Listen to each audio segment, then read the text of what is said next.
Oi, pessoal, bom dia, tudo bem com vocês? Bom dia, boa semana, tudo bem?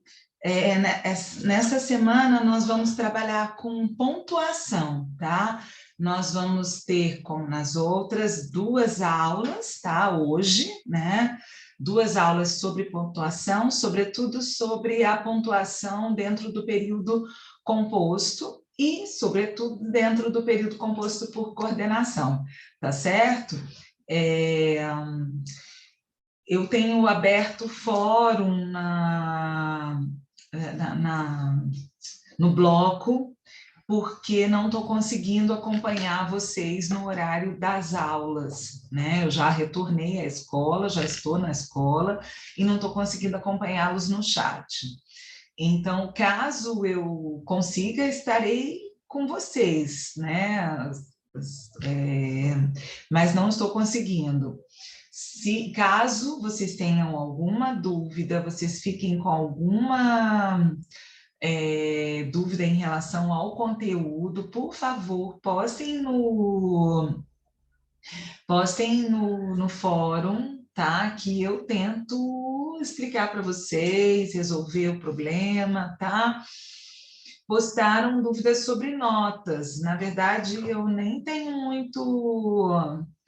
eu não tenho ainda conhecimento dessas notas de vocês, tá? Mas tudo bem, se for para entrar em contato comigo e esclarecer alguma coisa, entre, tá certo?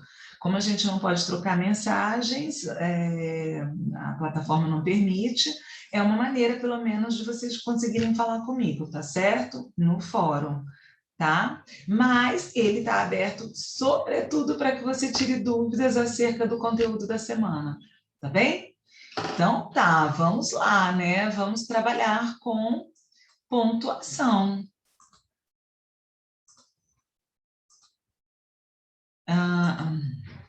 Então, nós vamos trabalhar com o período composto, pontuação no período composto, certo? Pontuação no período composto, tá? Então, vamos lá? Bom, o poder da vírgula, né? Na verdade, a vírgula é, de fato, muito poderosa, ela pode mudar o sentido, né? Uma mudança, na verdade, uma mudança de pontuação no texto pode alterar todo o sentido do texto, pode alterar todo o texto e o contexto, né? Certo? Vamos dar uma olhadinha aí nesse gráfico, então. A vírgula pode ser uma pausa ou não. Não, espere, não espere. Ok? Não, espere, não, vírgula, espere, não espere, tá? Então, a vírgula pode ser uma pausa ou não. Agora, gente, cuidado, porque tem uma fala antiga, tradicional, inclusive, né, até por parte de nós, professores, de que a vírgula, de que a pontuação, ela é para respirar, né?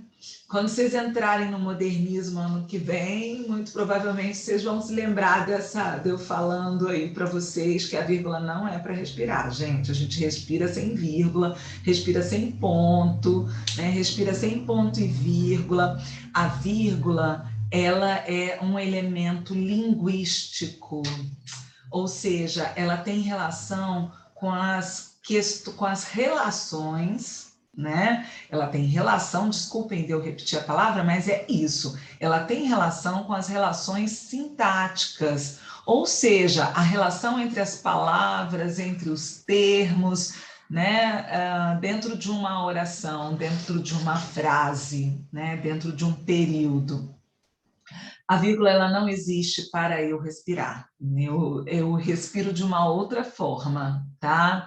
Então, isso era uma maneira um pouco antiga de dizer que a vírgula é para pausa, que o ponto é para fazer uma pausa maior, que o ponto e vírgula é uma pausa entre... Não, gente, esses elementos todos são elementos sintáticos.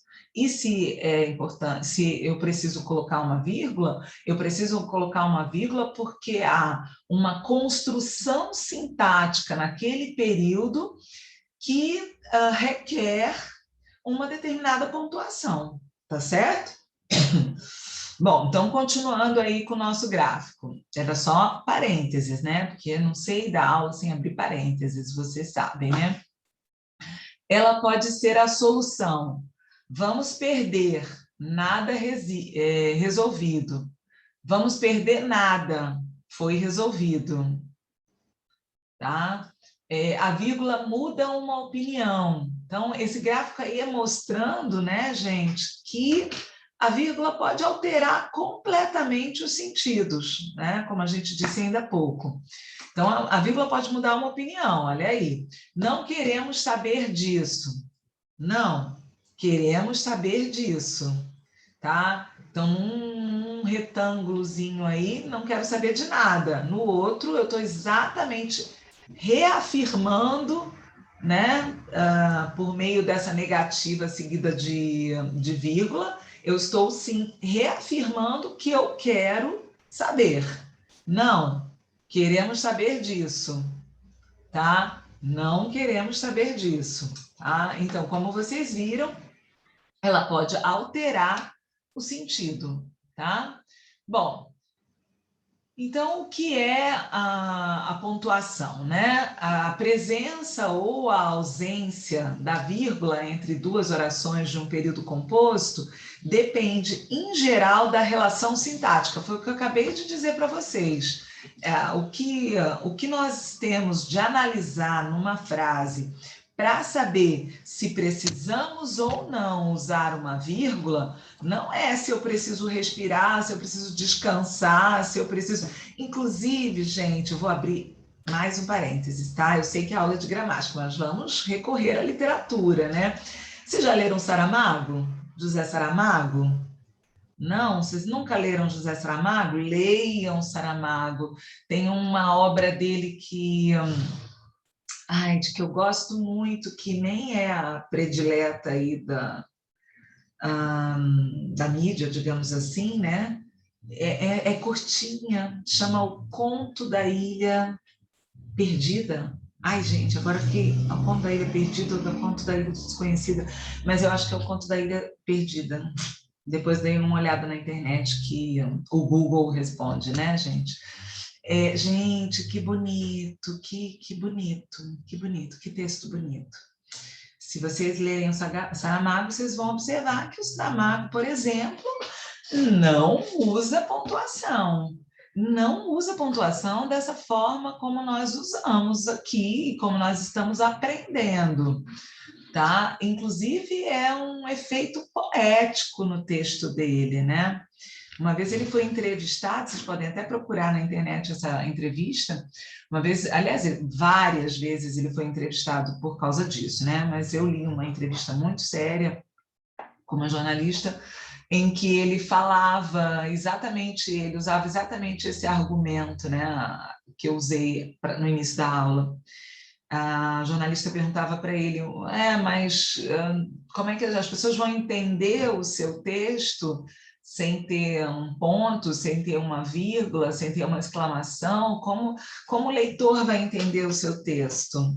Né? E aí ele dá uma resposta linda, né? Vale a pena procurar e ler, né? Porque é uma resposta em que ele explica que a nossa compreensão vai além das regras da gramática, né? É claro, gente, que isso não desautoriza a gramática, tá? É saber em que... saber sempre, eu sempre falo isso para vocês, da intencionalidade do texto, do objetivo do texto, né? De para quem a gente está escrevendo.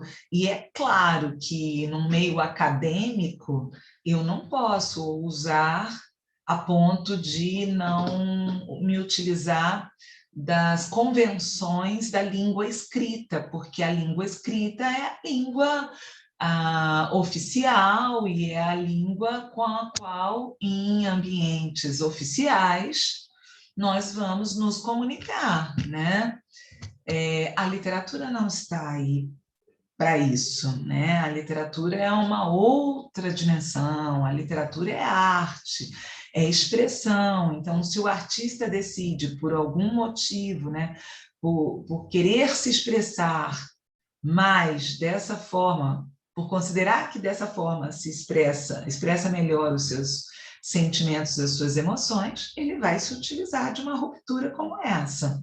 Não é o meu caso na hora que eu escrevo um texto, que eu preparo uma prova para vocês. Não, não é. Não estou fazendo literatura nesse momento, estou preparando uma prova. É diferente, né? Então, ele, de forma sábia e muito poética, responde ao jornalista que a compreensão dos nossos sentimentos, das nossas emoções, não está em vírgulas, né? Em pontos e ponto e vírgula, né? E se estivesse, se estivesse, seria até complicado, né, gente? Porque e se uma pessoa não sabe se comunicar pela língua escrita, né? Mas vamos fechar parênteses e voltar para a aula, né? Aqui a gente está trabalhando, então, com uma pontuação numa perspectiva formal, na perspectiva formal da língua portuguesa, tá? Que é a perspectiva da qual nós nos utilizamos para estar nesse meio formal que é a academia, né? Então, vamos lá. A presença ou ausência da vírgula entre duas orações de um período composto depende da relação sintática que elas estabelecem entre si. Então, a gente tem algumas possibilidades. A vírgula, ela pode ser obrigatória. Por exemplo, vamos dar um exemplo de uma vírgula obrigatória. É obrigatório, quando você se utiliza de uma inversão da ordem sintática, né? Então, você, por exemplo, pega uma oração subordinada adverbial e antecede e coloca primeiro a oração adverbial e depois a oração principal, é obrigatório o uso de vírgula. Obrigatório, tá? Então, uma oração adverbial temporal, se ela estiver no final, ou se ela estiver depois da oração principal, não precisa de vírgula, é a vírgula opcional. Eu posso até me utilizar da vírgula por uma questão estilística, ou às vezes para diminuir a ambiguidade, né? Deixar o texto mais claro, mais objetivo, aí eu tiro a vírgula, eu coloco a vírgula. Mas ela é uma vírgula opcional. Em nenhum concurso, por exemplo, você vai ser penalizado de aquela vírgula estar ali, ou de aquela vírgula não estar ali, porque ela é uma vírgula opcional. Agora, se você trabalha com essa estrutura que eu falei há pouco, né? Por quê? Porque a posição canônica direta é oração principal e oração adverbial, porque o advérbio é um termo que vem ao final da oração. Então, a oração adverbial, ela também é uma oração que vem ao final do período. Se eu estou falando de termo ou se eu estou falando de oração. É ao final. Se eu inverto e coloco para o início, eu quebrei a estrutura. Então, eu estou falando de uma relação sintática, estou falando de uma relação que passa pela questão da estrutura frásica. Passei para frente, vírgula obrigatória. Coloquei lá no final e aí usei a vírgula. Estilístico, ok, gostei, achei que ficou bom assim, não é obrigatória. E uma vírgula proibida? Quais são os casos de vírgula, por exemplo, proibida. Por exemplo, se você tem uma vírgula entre sujeito e predicado. Ontem fui ao cinema. Ontem, vírgula. Desculpa. Ontem eu fui ao cinema. Ontem eu, vírgula, fui ao cinema. Pode? Não, não pode. Não pode. Por que que não pode? Porque eu estou usando uma vírgula entre os dois termos que são essenciais, sujeito e predicado. Comprei, vocês sabem que eu adoro bota, né? Comprei uma bota nova. Comprei uma bota nova. Comprei, vírgula, bota. Eu tenho comprar, que é um verbo transitivo direto. Uma bota nova, que é o objeto direto. Posso colocar vírgula entre o verbo e o seu complemento? Então, comprei, vírgula, uma bota nova? Não posso. Não posso, por quê? Porque quebra a estrutura sintática. Então, não é, essa vírgula não pode ir aí, não é porque eu estou no meio de uma... Não, não tem nada a ver com isso. É porque eu estou alterando, eu estou quebrando a fluidez do texto, né? Estou quebrando o texto, na verdade, né? Texto não é um tecido, né? Nós não vimos isso, a tessitura, tá certo? Bom, então vamos ver aí, esses exemplos foram aqui da minha cabeça, vamos ver outros exemplos. Olhem lá. Pontuação, oração coordenada com oração coordenada. Oração coordenada com oração coordenada. Então, Deus quer, o homem sonha, a obra nasce. Deus quer, o homem sonha, a obra nasce, né? Nós temos aí 3 orações coordenadas, né? É possível eu não utilizar essas vírgulas? Não, não é possível. Por que que não é possível? Porque eu preciso, nessa enumeração de ações, né? Eu preciso colocar a vírgula para destacar cada uma dessas orações coordenadas, né?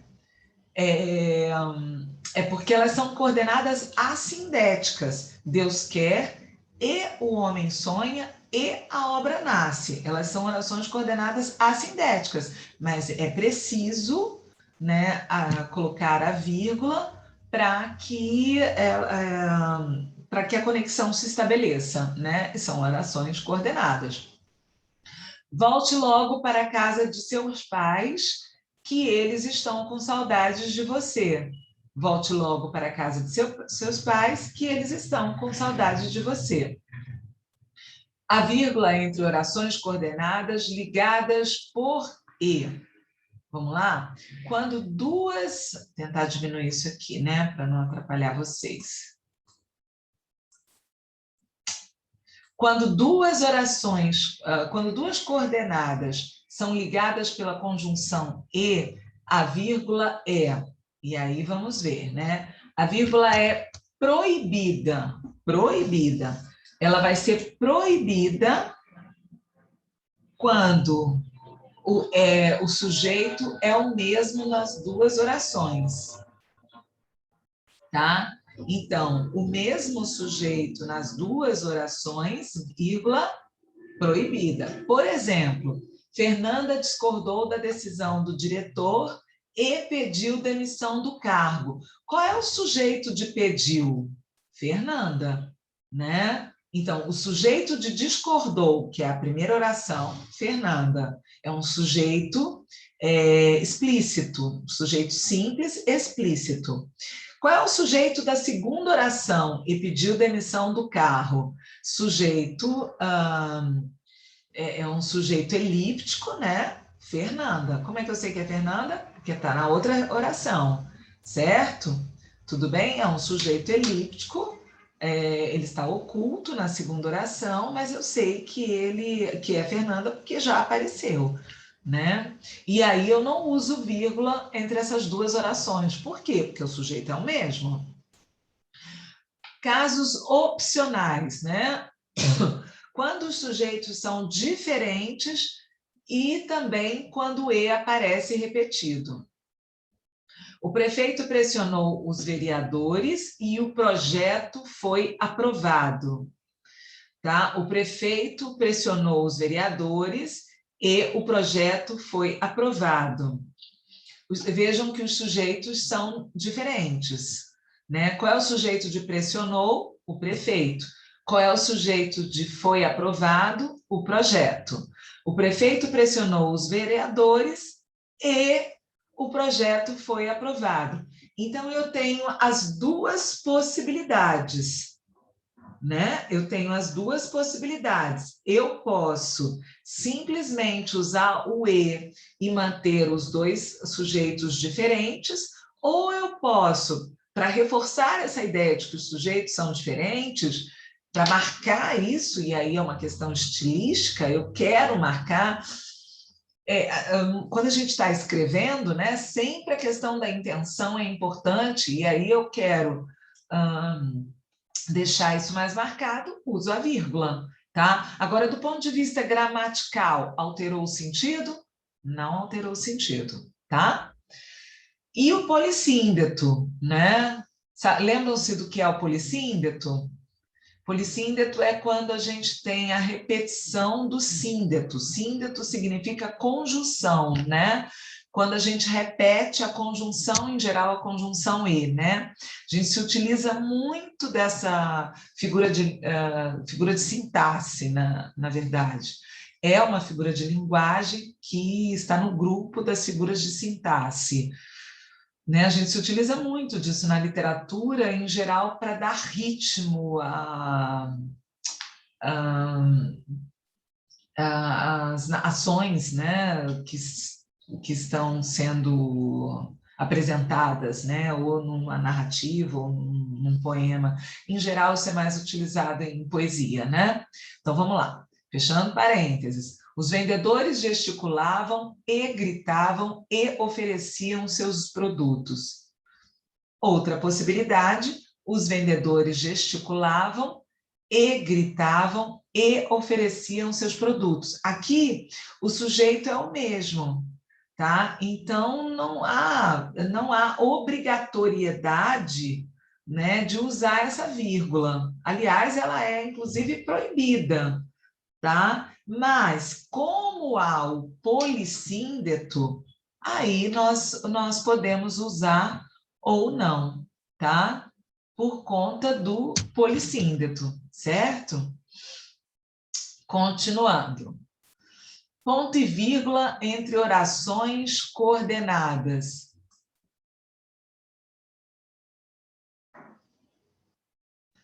Polissíndeto. Bom, vamos lá. Polissíndeto foi. Nas orações coordenadas, é usual o emprego do ponto e vírgula em lugar da vírgula para separar duas orações. Ponto e vírgula entre orações coordenadas. Olha lá. Bateu insistentemente a porta, porém tudo continuou quieto dentro do casarão. Então, são orações coordenadas, né? Adversativa, uma oração, a sindética aí é uma adversativa. Então, é usual o emprego do ponto e vírgula em lugar de vírgula para separar essas duas orações, tá? Agora, utilizar ou não é uma questão de estilo, é usual, tá? Continuando aqui. O pois. O pois. O pois, ele pode ser explicativo, conclusivo ou causal. Se for explicativo e conclusivo, esse pois faz parte de uma oração coordenada, de um período composto por coordenação. Se for causal, faz parte de um período composto por subordinação, certo? Certo?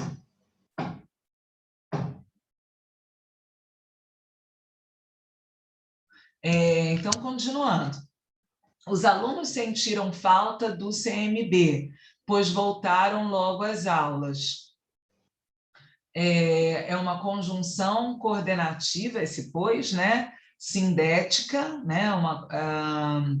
Na verdade, é uma oração coordenativa sindética explicativa, e não a conjunção é explicativa, tá? A oração é coordenativa sindética. Por que é coordenativa sindética? Porque ela está... ela possui o síndeto, que é o pois, né? Possui a conjunção. Síndeto significa conjunção. A oração que possui o síndeto chama-se oração sindética, tá? Os alunos sentiram falta do CMB, voltaram, pois, às aulas. Vocês perceberam que mudou o sentido? Tá? Mudou o sentido. Agora é uma conjunção coordenativa conclusiva. E a oração? É uma oração coordenativa sindética conclusiva, essa do pois, né?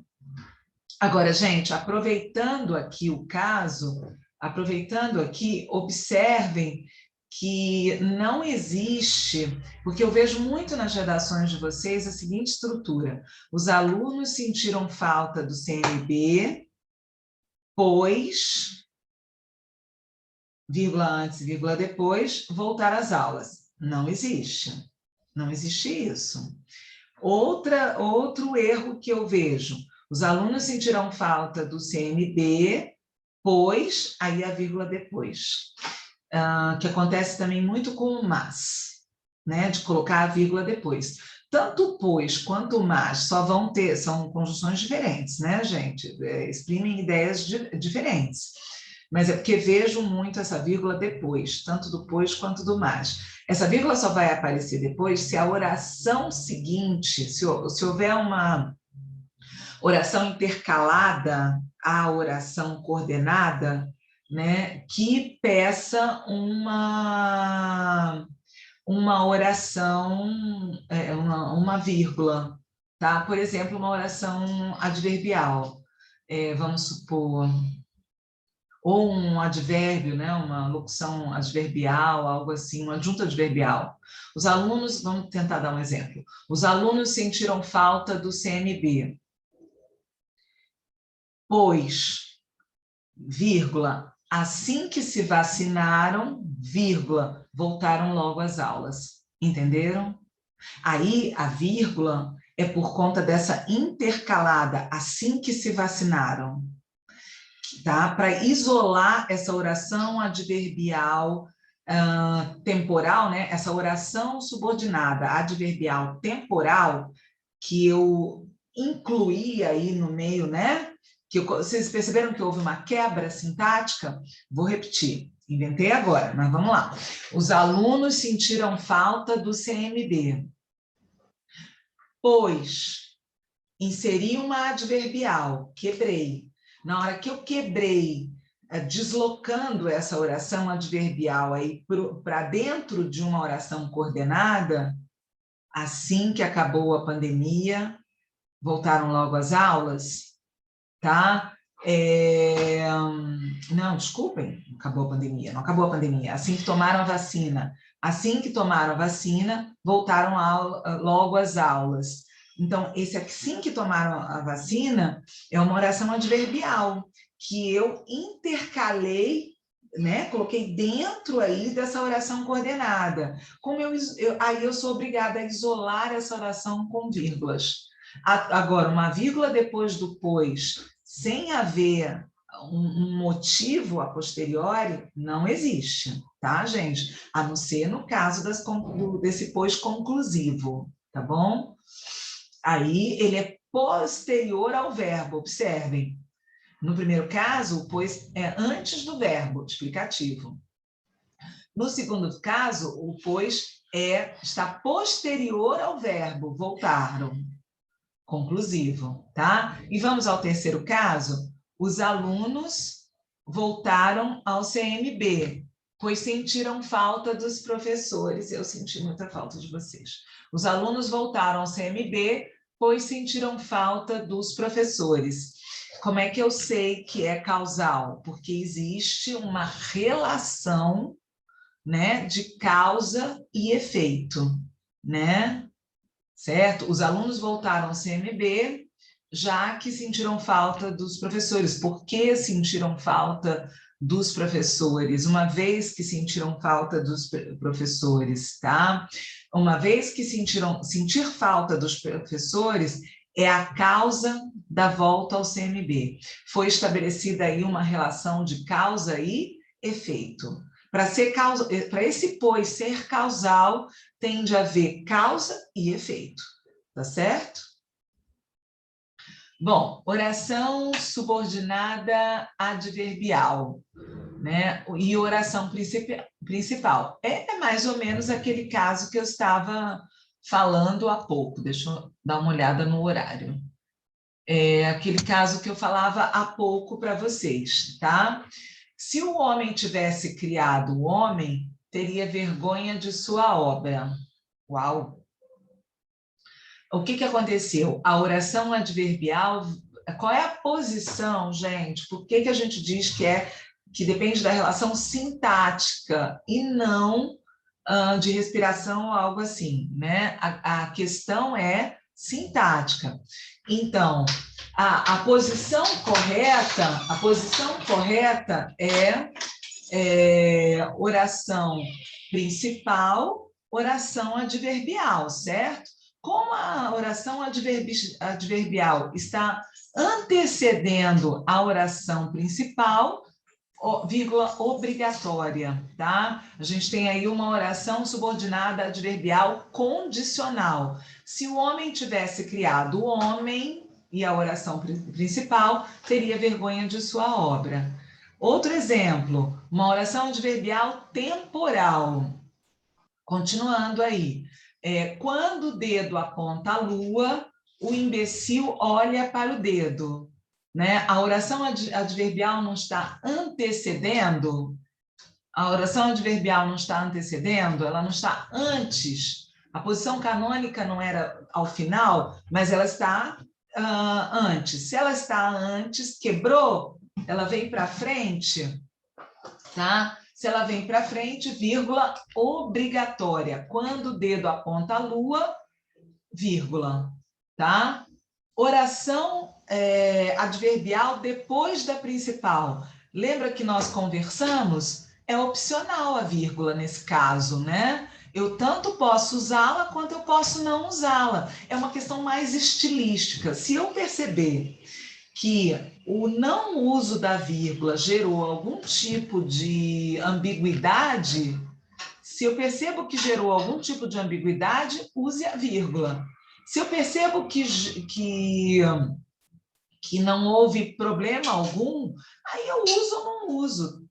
Aí é uma opção, é uma questão de estilo, e quanto mais a gente domina a escrita, mais a gente tem estilo, né, pessoal? É preciso dominar a escrita, né, conhecer as regras para, inclusive, né, às vezes, romper com as regras. Não no caso de textos acadêmicos, obviamente, né? Mas, como eu citei no início da aula, o Saramago. O Saramago não usa vírgulas. O Saramago não vai colocar um ponto quando acaba um período. E ele vai dizer: nossos pensamentos, nossos sentimentos, nossas emoções não estão pontuados porque eu preciso pontuar. Tá certo? Mas isso é literatura, tá bom? Se no período a oração adverbial posiciona-se depois da oração principal, a vírgula é facultativa, foi o que a gente já tinha falado. A colheita foi muito boa, embora tenha chovido pouco nos últimos meses. É uma oração adverbial, né? Uma oração subordinada adverbial concessiva. Precisa de vírgula? Não. Posso usar ou não. tá certo? Esse embora é uma conjunção subordinativa concessiva, né? Não é isso? Oração adverbial intercalada, foi aquele exemplo que eu dei, lembra? Assim que tomaram a vacina. Assim que tomaram a vacina, o que eu fiz? Peguei o assim que tomaram a vacina e inseri dentro de uma outra oração. Se eu inserir numa outra oração, quebrou. Se quebrou, eu tenho que isolar essa oração com vírgulas. Olhe o exemplo. Se no período a oração adverbial intercala-se na principal, ela deve ficar isolada por vírgulas. Os jovens, à medida que vão se tornando mais adultos, tornam-se também mais responsáveis. Vejam que é uma oração subordinada adverbial proporcional, né? Mas foi uma oração que eu inseri no meio da oração principal. Os jovens tornam-se, a oração principal é: os jovens tornam-se também mais responsáveis. Como eu quebrei essa oração e inseri uma outra aí, o que eu faço para mostrar que houve essa inserção, para mostrar que houve essa quebra frásica? Isolo por vírgulas, tá certo? Tá? Pessoal, daqui a pouquinho a gente continua, né? Então, ficamos por aqui. Ficamos por aqui. Agora, né? Vamos finalizar a nossa aula aqui e já continuamos, tá certo? Já continuamos aqui com as nossas questões acerca da pontuação, tá? Um beijo grande e até já.